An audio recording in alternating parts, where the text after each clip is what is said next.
Hallo und herzlich willkommen zu Folge Nummer 55 von The Legend of Heroes Trails from Zero. Ja, wir haben in den letzten beiden Folgen zwei relativ umfangreiche Nebenquests gemacht, deswegen habe ich die auch in einer Folge jeweils gelassen.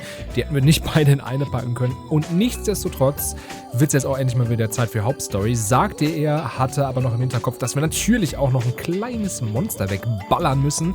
Das werden wir auch als erstes machen. Das geht ja aber immer relativ zügig. Moment, jetzt muss ich nämlich mal gucken, wo das überhaupt ist. Old America Road Monster Extermination. Beware its breath can be inflict burns. Ja, das ist uns egal. Old America Road, das heißt, es ist im Osten, East Crossbow Highway. Da gehen wir zu... warte mal, Old America Road. Wir gehen einfach mal hier hin. Das müsste ja theoretisch die Straße hier sein, oder? Das Problem ist jetzt, ich habe keine Ahnung, wo das Monster ist. Es kann sein, dass wir diesen kompletten Weg hier...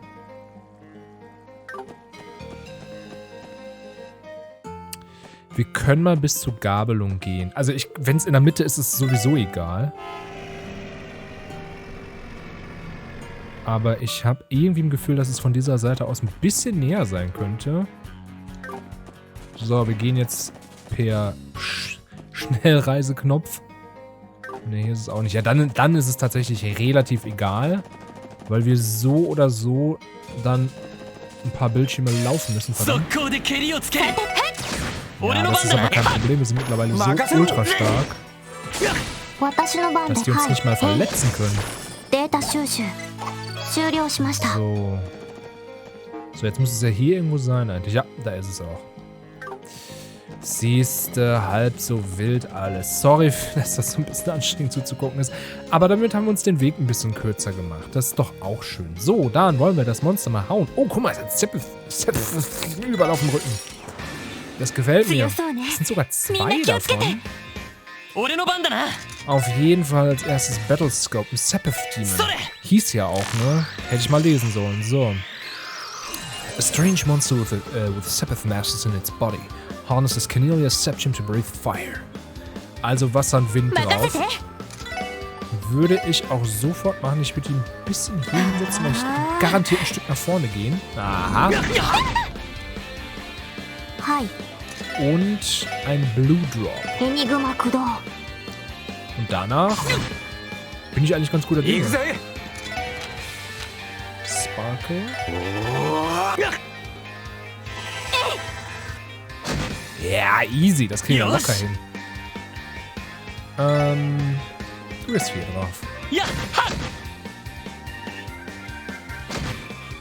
Gar nicht mal so viel. Das ist wieder gut. Dann würde ich nämlich sagen, machen wir weiter mit Ellie Aerials. Ja, mach mal.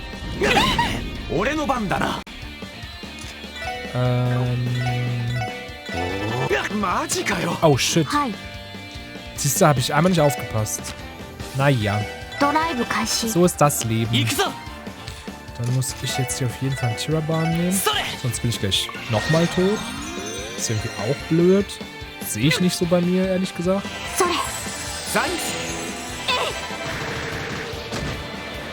Das war wiederum sehr schön.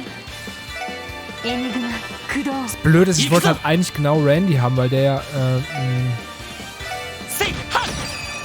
S-Craft hat, die beide trifft, aber so geht's auch.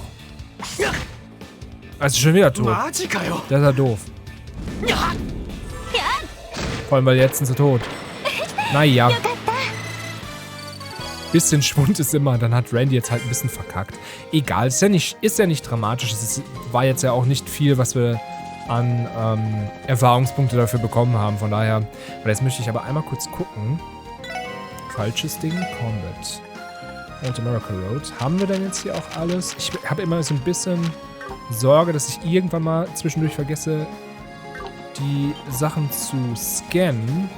Aber bislang schaut's gut aus. So, damit haben wir das doch auch geschafft. So, hier müsste jetzt die Bushaltestelle sein, oder nicht? Ja. Guck mal, da hat uns das doch wirklich extrem wenig Zeit gekostet. diese Quest noch zu lösen. Jetzt können wir nämlich einfach zum SSS-Gebäude. Zum einen unsere ganzen Nebenquests erstmal abhaken. Reporten. 4, jawohl. Nummer 3, sehr schön. Und nochmal 4. Läuft bei uns. Dann können wir Randy erstmal wiederbeleben. Wobei ich glaube, es ist sogar noch klüger, wenn wir in den nicht Downtown District, sondern was ist das? Das ist East Street, ne? Da können wir nämlich ja direkt ein bisschen Geld dalassen und dann kriegen wir dafür aber sofort wieder ein paar CPs zurück. Das ist ja mein Ziel, dass Randy da nicht komplett Rest. Yes. Dauert erstmal einen Schluck, Leute. Ah, herrlich. So, nun, wo war ich stehen geblieben? Genau, wir wollten eigentlich in dieser Folge endlich mal ein bisschen weiter gucken, was wir noch machen können. Wir können natürlich hier immer noch die Fotos nicht machen. Exposing the counterfeit dealers. You know what you guys... Genau, ach, okay. Wir müssen jetzt erstmal zum Polizeihauptgebäude, weil wir das erste Mal überhaupt, glaube ich zumindest, offiziell unseren Kollegen helfen sollen. Normalerweise sind wir ja eher so der Fußabtreter und kriegen irgendwie so Arbeit von denen übertragen, auf die sie keinen Bock haben. Ich glaube, das ist es auch diesmal wieder. Ich weiß es gerade nicht mehr. Aber zumindest fragen sie uns nach Hilfe und das ist schon ganz cool. So, hier sollen wir Detective Raymond treffen und da ist er auch. Bitteschön. Good to see you, Inspector Donovan, Entschuldigung. We're here to ask about the support request you submitted. Are you free right now? Ah, yes, thank you for coming, everyone. Yeah, we really appreciate the help.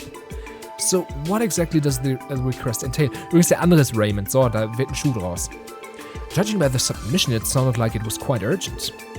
Yeah, let's have a quick meeting to go over the details right now. Have a seat, guys. Roger. Something's telling me that we've got some legit police work ahead of us. Möglich. Now then, about the reason we've called you in today. Well, we want the special support section to help us expose a counterfeit dealer who should be on their way to Crossbill as we speak. A counterfeit dealer? Well, counterfeit dealers are a variety of scammers who put fake logos of famous brand name goods on inferior products to trick consumers. They can potentially deal in any type of product, but tend to favor high-end or luxury goods, such as clothing or ornaments. Selling counterfeits qualifies as a minor criminal offense under Crossbill state law. She really had all that memorized? Because, yeah, that's the gist of it. Every year, loads of counterfeit dealers try their hand at Crossbill posing as tourists. High-class watches from the Verne Company, vintage Strega products, not to mention a boatload of Septim trinkets. Taking advantage of unsuspecting customers has earned these crooks a whole lot of mira. The thought of them preying on innocent people just to make a quick buck really ticks me off. Let me get this straight. You want us to help you take these guys down? Exactly. It hurts me to say, but we get countless police reports filled by their victims every year. If we leave them unchecked for too long, it's going to hurt manufacturers and retailers trying to make a living too. We need to crack down on these guys if we want to restore people's faith in the CPD. You're right. Okay, I understand the situation. If you truly think the SSS is suited for the job, then allow us to help you. Excellent. I'm in your debt. Okay, so what would you like for us to do? Here's the deal. We've narrowed down their point of entry to 3 spots: Crossbill Station, the airport, and Tangram Gate. We've got the station and the airport covered, so I'd like you guys to keep watch at Tangram Gate. The 2nd division is short-staffed, so we can't afford to send people anywhere outside the city. And that aside, I'm pretty sure you guys are well acquainted with Deputy Commander Bells, right? Since this case falls under border patrol measures, coordinating with her unit will be key. That's why I thought you guys would be a good choice. It's as you say. I wouldn't be surprised if she were more willing to cooperate with us than other CPD officers. What do you think the odds are that we'll be able to finish the job without having to see her? Okay, looks like we've got everything in order. We'll start by covering the airport and station. You guys rendezvous over Tangram Gate and contact the Guardian Force. Understood. We'll depart for Tangram Gate immediately. Thanks, we're counting on you. See you guys later. Cool. Also ein relativ klassischer Detektivjob endlich mal. Das ist ja auch was. was Trails from Zero extrem gut macht, dass man wirklich immer wieder das Gefühl hat, dass man halt auch mal was anderes ist. So, ja, der ganze Special Support Section ist von Bracern innerlogisch inspiriert und auch natürlich gameplay-technisch, weil man ja auch irgendwie an das anschließen möchte, was man davor hatte. Und trotzdem gibt es hier immer mal wieder mehr dieses Deduktive, was die Brace jetzt nicht so krass hatten. Also sie hatten es auch, deswegen passt das ja auch spielerisch alles so gut, aber hier ist es halt der Fokus. Und ich mag das, dass sie ja auch immer wieder in Missionen sowas einbauen, dass man wirklich selber schlussfolgern muss, weil man kann hier auch verkacken und Leute übersehen. So wie wir es in dem Zug hatten mit dem einen, der eigentlich gar nicht da durchreisen darf, der so seine Sachen gezinkt hatte, ne? Wisst ihr noch? Solche Sachen, das ist so cool. So, okay, let's head over to Tangram Gate now. We should explain the situation to Deputy Commander Balz and request her cooperation. Ja, cool, machen wir. Ich meine, wir haben warte mal, ich muss mal kurz gucken, haben wir hier irgendwas zu tun noch in der Stadt?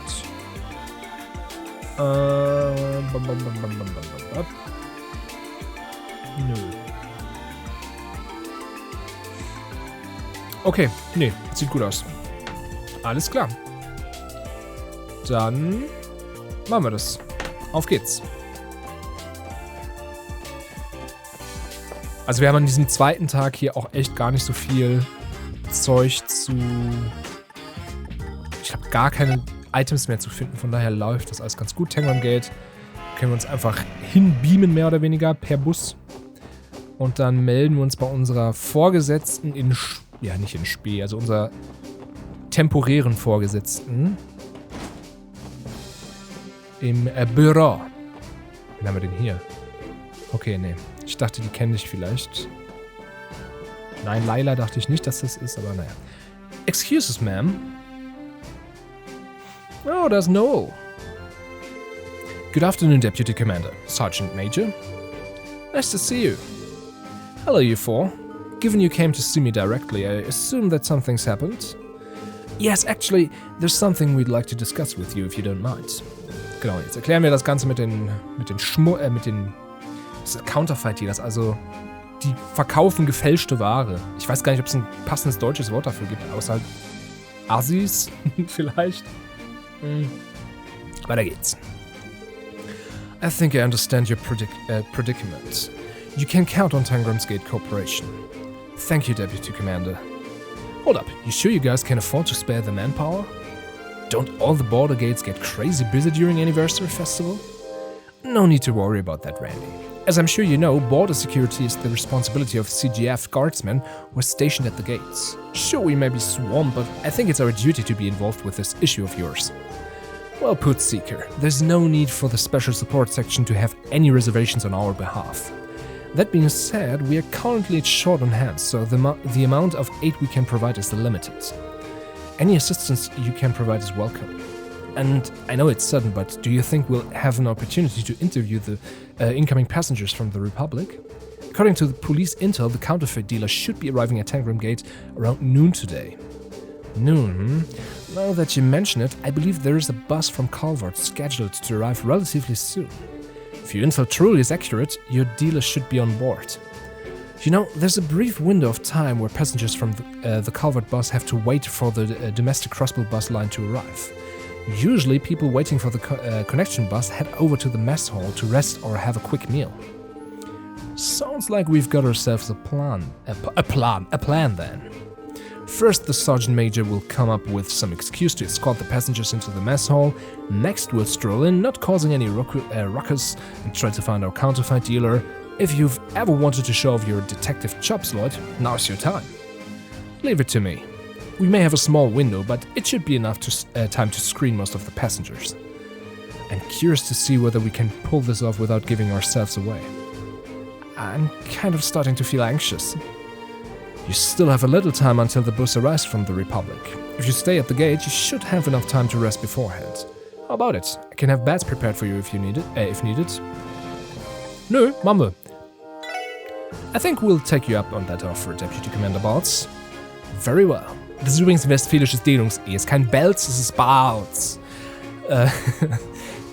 I'll have someone call for you when the bus arrives. Until then, use your free time to rest. Yes, ma'am. Cool. Da ist unser Bus. irgendwo da drauf muss unser Betrüger. Sag mal, Counterfeit-Dealer, was ist denn der deutsche Begriff dafür? Das müsste ich irgendwann mal nachschlagen. Kann ich das nicht nebenbei mal schnell machen? Vielleicht kommt noch wieder Text, ne? Counterfeit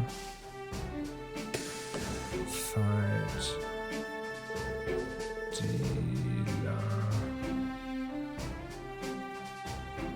Deutsch. Sorry, ich bin sofort wieder dabei. Ich muss kurz wissen. Fälschungshändler. Ja, merkt er selber, dass das Quatsch ist, ne? Das ist genau wie ich gesagt habe, da gibt es kein vernünftiges deutsches Wort für. Einfach Betrüger oder so. So, welcome to Crossbow State, sir. I'm sure you must be tired from your long journey here. Fortunately, it won't be long until the bus to Crossbow City arrives. If you'd like, feel free to rest up in the mess hall while you wait. I think I'll take you up on that. Cool. 1, 2, 3, 4, 5, 6, 7, 8, 9 Leute. Oh, und die eine Dame kennen wir. That all of them? Yes, it should be. Here's the passenger list. You should probably give it a quick glance. No pulled out the passenger list. I appreciate it, Sergeant Major Seeker. This is going to be a huge help. 9 passengers total, and we're positive that all of them came from the Republic. Are you sure you're allowed to show this list to people outside the CGF? In a way, this is tantamount to the disclosure of personal information.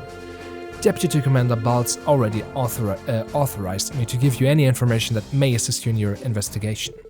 And given that no one's name or address is included on the list, we're not leaking any sensitive details anyway, so she said. That's the quick and adaptive judgment we've come to expect from the Deputy Commander. Damn, she's scary smart, man. Alright then, thanks for letting us take a look at this, Sergeant Major. So. It's no problem. Did anything stand out to you? Well, we're definitely going to need to take a look for ourselves before we draw any conclusions. Well, we should strike while the iron's hot. There's not much time until the bus arrives. We should interview the passengers and try to flush out the counterfeit dealer. Agreed, let's move out. It's go time. Roger. Ne, jeder muss wieder was sagen. Also die Konversation ist eigentlich schon seit 5 Minuten vorbei, ne? So. I believe in you, everyone, bla bla bla bla, genau. Und zwar diese Dame kennt ihr auf jeden Fall, wenn ihr gut aufgepasst habt. Die kennt ihr nämlich noch aus der ersten Trilogie von Legend of Heroes Trails. Das ist Kilika. Ich finde, man sieht sofort, weil sie die einzige ist mit diesem Modell, das diesen Haarschnitt hat. Und ich kann es euch sagen, ich weiß auch einfach, das ist Kilika. Wie ihr wisst, ehemalige Bracer-Assistenzdame, die aber ja mittlerweile zurück in ihr Heimatland Calvert gegangen ist und dort als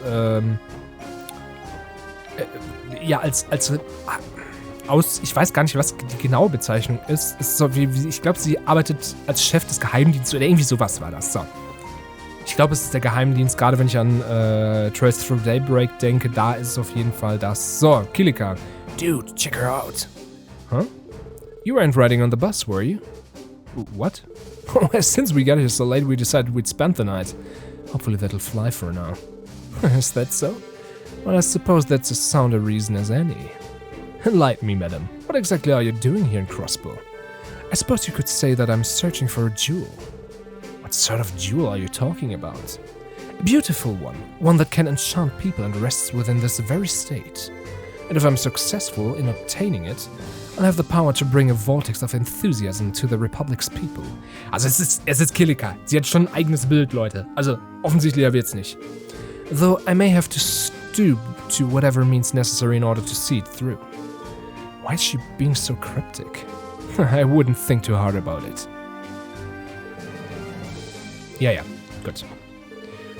I can wait until the bus arrives to take me to the land of opportunity. I hear that Crossbow is the ideal place to do business. Mira awaits. Excuse me, sir, you're some kind of merchant, right? Exactly right. I deal in rare Calvardian novelities. Seeing an opportunity, I decided to come expand my wares with crossbellum goods to sell back in Calvard. You run your business by yourself? Is that not difficult? Despite how things sound, I have quite the wide array of personal connections. All the contacts I've made across Simuria have given me a huge leg up with business deals, far more than I could have ever expected. If you'd like, I'd be more than happy to show you my wares. Nee, lass mal. So, wen haben wir hier? Morning, are you heading to Crossbell City too? Yeah, something like that. Would you two happen to be on some kind of couples retreat? Is that what it looks like to you? Oh, you are not together then? If we had a mirror for every time we were asked that. Contrary to what you think, we're siblings, not a couple. Since we barely look alike, people are always getting the wrong impression. We both love to travel, so we go on all kinds of trips together. It's just our thing. Wow, sounds like you two really are really close. Will it feel bad if they went places by herself, seeing that she doesn't have a boyfriend? Aren't you hilarious? I'm not the one mom's always nagging to find that special someone. Well, I guess you got me there. Anyway, you guys all have a good time at the anniversary festival, alright? I know we will. Okay. Oh dear, oh my, what a handsome young man. You remind me of my grandson. In fact, such an air of intelligence far beyond your years. Thank you. Ma'am, are you from Crossbell? Oh no, I'm from Calvert, my dear. You see, my son's family lives in Crossbell City, so I'm using that as an excuse to have a bit of fun at the festival. If you can believe it, it's been almost 3 years since I last stepped foot in Crossbell. 3 years too long. You should seem happy, ma'am. How could I not? After all, it's been so long since I've been able to play with my precious grandson. It feels like it was only yesterday I was playing with him in Miss Helm Wonderland. I can't wait to see how big he's gotten over the years. My dear grandson, all grown up. Okay. Hey, you four, don't you think that lady's up to something? Oh, lady, which one? The black-haired one, sitting over on the other side, wearing the pantsuit. I saw her with the rest of the passengers, but she sticks out like a sore thumb. I'm telling you, she's suspicious. It's like she's too calm. I just get the feeling she's not your average lady. Well, it's certainly true that she's not dressed like the typical tourist and doesn't speak like one either. But aside, did you come to Crossbell to sightsee or personal reasons? I guess I'd say that I'm returning home. I've been vacationing in Calvert, but I made sure to come back for the anniversary festival. Actually, why are you wasting your time with me? If you're boarding the bus too, you should really keep an eye on that lady with the black hair. Now she's suspicious. Ja, das Interessante daran ist so ein bisschen, wenn man die Vorgänger nicht gespielt hat, dann ist es wirklich so, als ob sie raussticht. Aber wir wissen ja, wer sie ist, deswegen können wir sie direkt von der verdächtigen Liste streichen. Ne? So, wen haben wir hier? What do you want?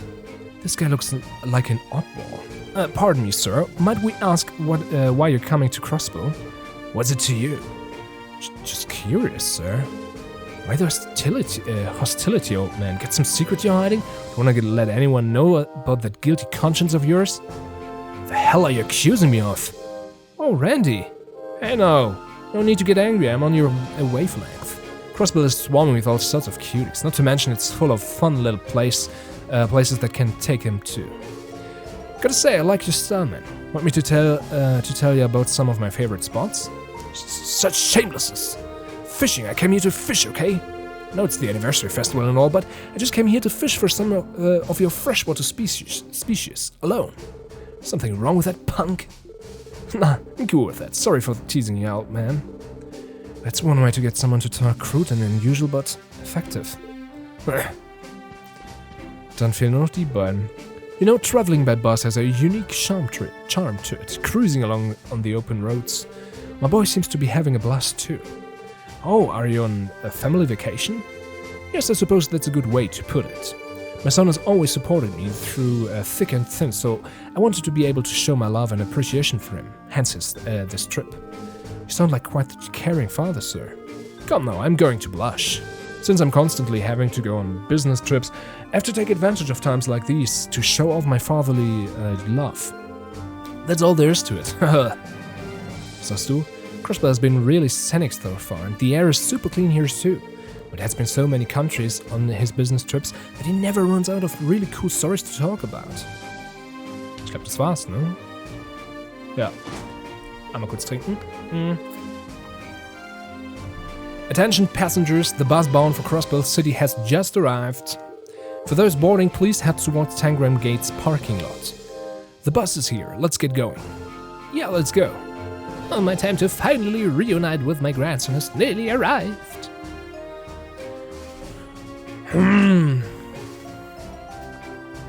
Ich glaube, ich weiß noch, wer es war, aber ich kann es ja anhand der Antworten auch gleich ein bisschen erahnen. Okay, ab geht's. How did it go? My assessment is that we do not have enough information to fully determine who the dealer is. All those guys struck me as regular people coming to enjoy the festival. Is there really a criminal hiding in that group? I find it hard to believe. You're being awfully quiet, Lloyd. Did you notice anything? Sort of. There was one person who said something a bit strange. Seriously? What the hell was it? It's still just a hunch, Randy. But right now we need to board that bus so we can put all the pieces together on this. Should be on our way then. Once that bus reaches the city, the passengers are going to split up and we will not be able to track them down. Good point. Let's hurry over to the bus stop. The bus is in the parking lot, everyone. I wish I could be of more help, but I've done all I can. I'm praying for your success. Thanks, Sergeant Major. We'll get it done. Cool. Boah. Erstmal das Essen wieder hochgekommen. Lecker. Ja, dann ab dafür. Rein in den Bus.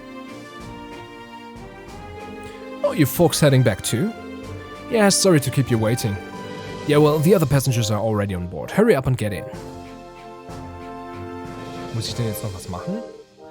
Like I said earlier, I plan to uncover the identity of the counterfeit dealer on the bus ride. Let's think through things and figure it out before we reach Crossbell City. Gotcha.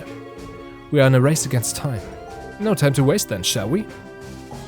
Yes! Warum gehen Busse in der Wirklichkeit nicht so auf und zu, ey? Eine Schande. Und warum drehen sie sich nicht, ohne dass die Reifen sich drehen? Ich verstehe es doch auch nicht, Leute. Physik in Videospielen ist irgendwie viel lustiger. So.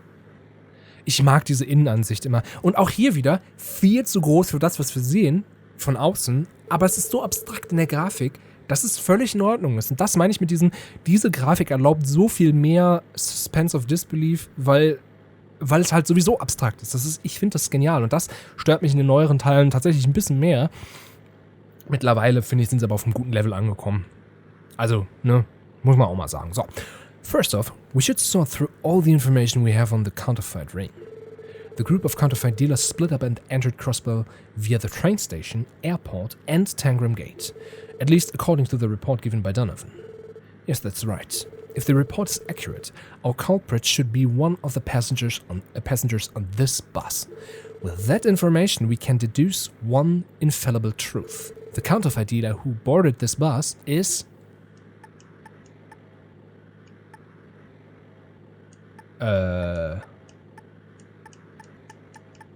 Alleine? With a partner? Ich weiß es nicht. Ich tippe jetzt alleine. Working independently. From that we can conclude that this is likely the ring's leader. Ja, das war auch mein Gedanke. Oh, seriously? Would the leader be working solo with no backup? It's possible, but what's your reasoning behind that? It's relatively simple to explain. For them to sell their merchandise, they have to transport their counterfeit goods into Crossbell, right? Naturally, it seems odd for them to be using the bus route to Tangram Gate. Yes, now that you mention it, if I were a counterfeit dealer, I would make my friends enter Crossbell via train or airship. Unlike the border gates, the station and airport do not require as strict security screenings for people from the Republic or the Empire. On top of that, smuggling goods is a tricky business. Handing off that dirty work to underlings is the name of the game. Leute, das habe ich mir alles gedacht, deswegen bin ich auch so gut da drauf gekommen, ne? Oh, and by process of elimination, our culprit already ordered his goons to smuggle through the station and airport. With that out of the way, he's free to nonchalantly enter Crossbell. Is that kinda what you're getting at, Lloyd? Couldn't have summed it up better. Ja, also wie gesagt, genau das habe ich mir gedacht. It's circumstantial evidence, but it still holds some weight. When we apply that logic to this case, people traveling in pairs can be ruled out, so the siblings and father and son are clear. Exactly, but there's something else. When I was questioning the passengers, one of them said something fishy. That person is most likely the leader of the counterfeit ring. Something fishy, eh? There are 5 remaining suspects. The eccentric old man who claims he came to Crossbell to fish.